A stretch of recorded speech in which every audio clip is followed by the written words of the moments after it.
It's time for some Askewed Reviews movie trivia, and today all of the trivia is for a film that I just recently reviewed, the 1987 film Masters of the Universe. But before I get into that, I actually have a trivia question for all of you. What character was created and added into this movie because someone won a contest? The answer to that will be at the end of this episode. But now let's get back to the real reason people are here, and that's the movie trivia. The first thing I'll mention is, did you know this is not the first He-Man movie to appear in theaters? In 1985, He-Man and She-Ra: The Secret of the Sword was released theatrically. And speaking of the cartoon series, did you know that this movie is not actually based off of that, but instead off of the toys and more specifically the mini comics that came with them? This is why there was no Prince Adam. Now, if you're curious as to why this wasn't based off the cartoons, that's because when the movie studios got the rights, they purchased them from Mattel, which owned the toy rights, but it was Filmation who owned the cartoon rights. A big issue for this film is right around this point, the toy line was dwindling in sales, and it actually crashed right about the time that the movie released.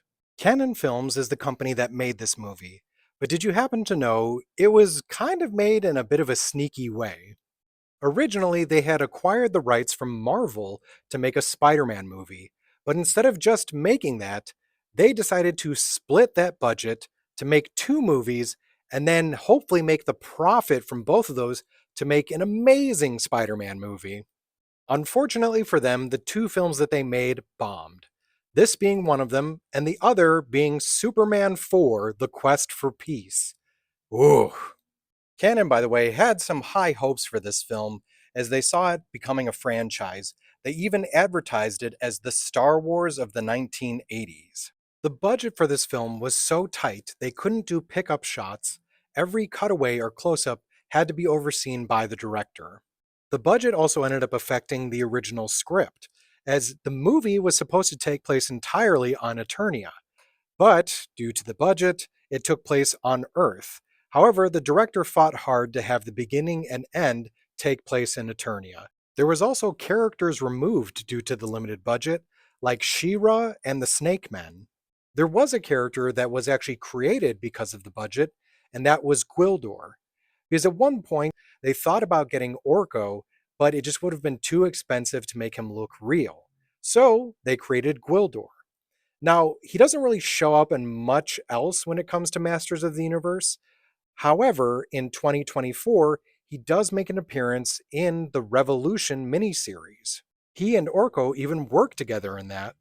Now, if you were wondering what the budget for this film was, it started at 16.8 million. It then had to be increased to 22 million. This became Canon Films' most expensive movie. The shooting schedule was only 5 months, with 2 months of night shooting. The throne room set was so large that they had to adjoin two sound stages. At its time, it was the largest set Hollywood had built in 40 years. Canon Films actually discontinued the last 3 days of filming, which only left the final battle to be filmed. 2 months later, Canon did allow them to film the last scene, but only because the director offered to pay for it. Many of the downtown buildings in the film would end up being destroyed by the Witter Narrows earthquake from October 1987. For the miniature shots set on Earth, they reused leftover buildings from Blade Runner and Ghostbusters to fill out the background. Production designer William Stout transformed a fast food stand in Lakeview Terrace into Robbie's Ribs and Chicken. The site, unfortunately, was also the location later on of the Rodney King beating. There's a sound used at one point in the film that may or may not be very familiar, as the DeLorean from the Back to the Future noise is used when Gwildor rides up in the car. I think what's also slightly amusing about that fact is that James Tolkien, who is also in Back to the Future, plays Lubick in this film. There's also a bit of an interesting what if scenario, as this movie was almost purchased by Warner Brothers instead of Canon Films. Let's take a few moments to talk about the director of the movie. That would be Gary Goddard. This was actually Gary's directorial debut. Now, it wasn't his first time directing, just directing a film. as Goddard was chosen because of a Universal Studios tour stage production of The Adventures of Conan, a Sword and Sorcery Spectacular that he created, directed, and wrote. Now, unfortunately, this movie would also end up being the last time that Goddard would work on a feature film. He would then go back to working at theme parks. Goddard, by the way, also had previous experience with Mattel, as he redesigned and modernized the classic board game Candyland. During production of this film, Goddard also developed the 1987 TV series Captain Power and the Soldiers of the Future. The shopping center in the film is called Landmark Mall, named after Goddard's company, the Landmark Entertainment Group. Also, Kevin's band is called The Illusions, named after Goddard's high school band.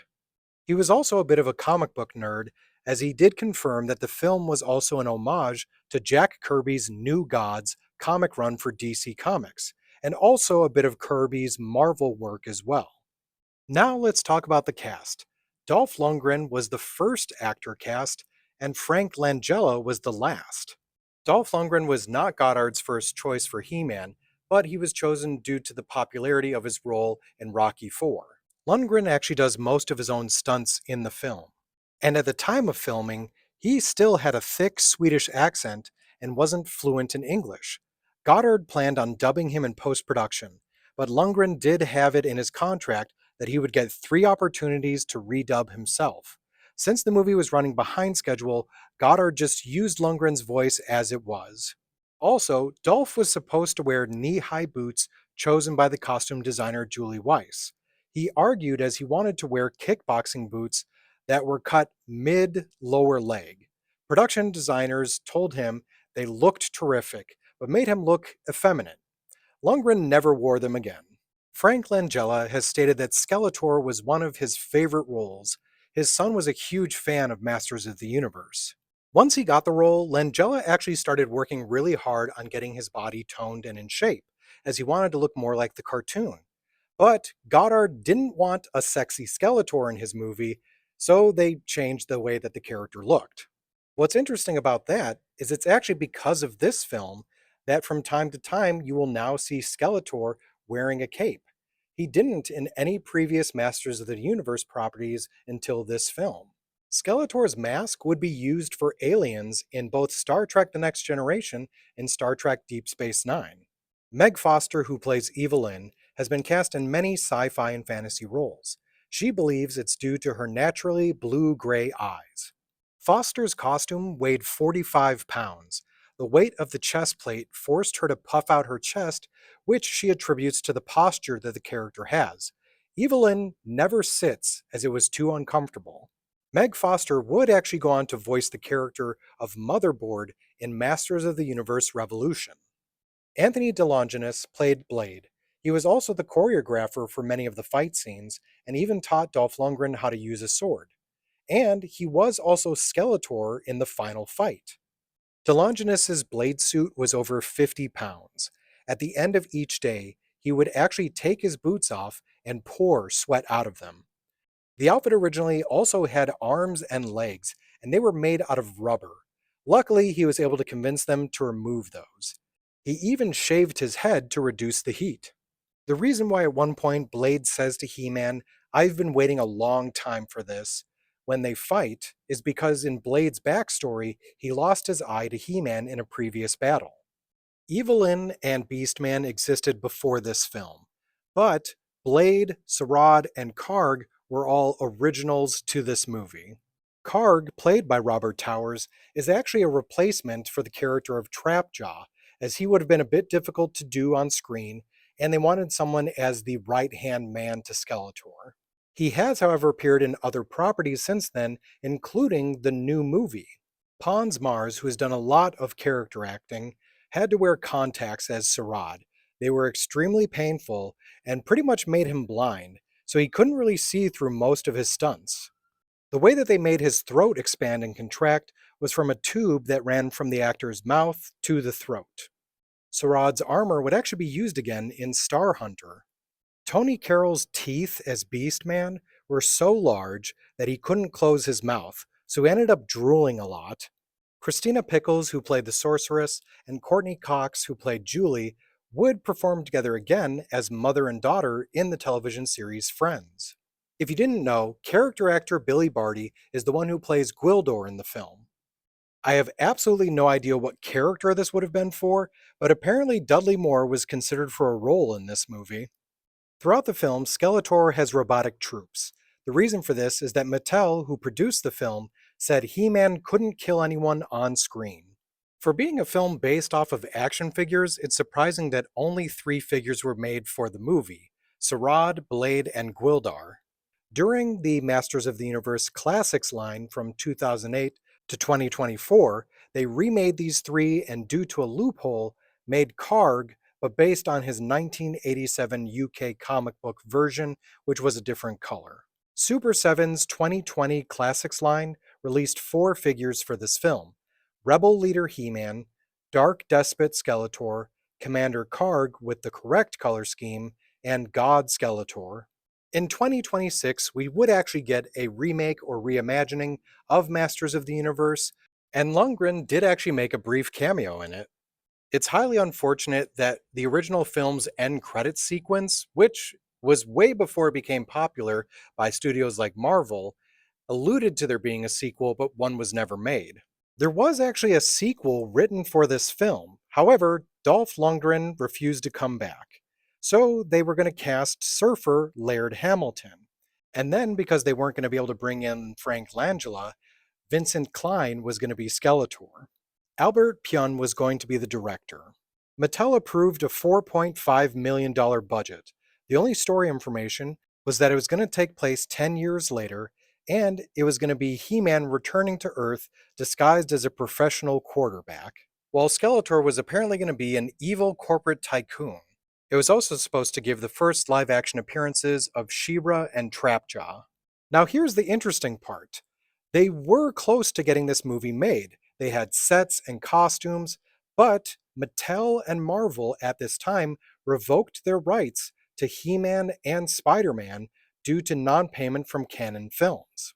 To attempt to recoup some of the money spent on the sets, costumes, and props, Canon Films had director Albert Pyun quickly write a script for a Jean-Claude Van Damme movie, since he was one of Canon's most promising new action stars.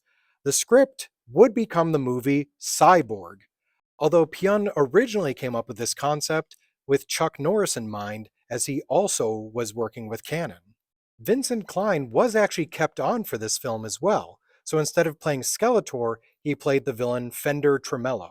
He was actually allowed to use the same costume that he was apparently going to wear as Skeletor. Canon Films would eventually go out of business. And the reason for it, probably as a shock to nobody, is that they kept misrepresenting budgets. So the last thing to bring up is the answer to today's trivia question. What character was created and added into this movie because someone won a contest? So Mattel actually ran a contest where the grand prize was a role in the movie. Richard Susponder was the winner and played Pig Boy. He's the one who hands Skeletor his staff. Pig Boy was an original creation for this film. However, the character does show up again in Revelation and also in the new 2026 remake. Thank you for sticking around for this long video of movie trivia. If you'd like to see more of this from Askewed Reviews, make sure to like, comment, share, and whatever platform you're watching this on, subscribe or follow.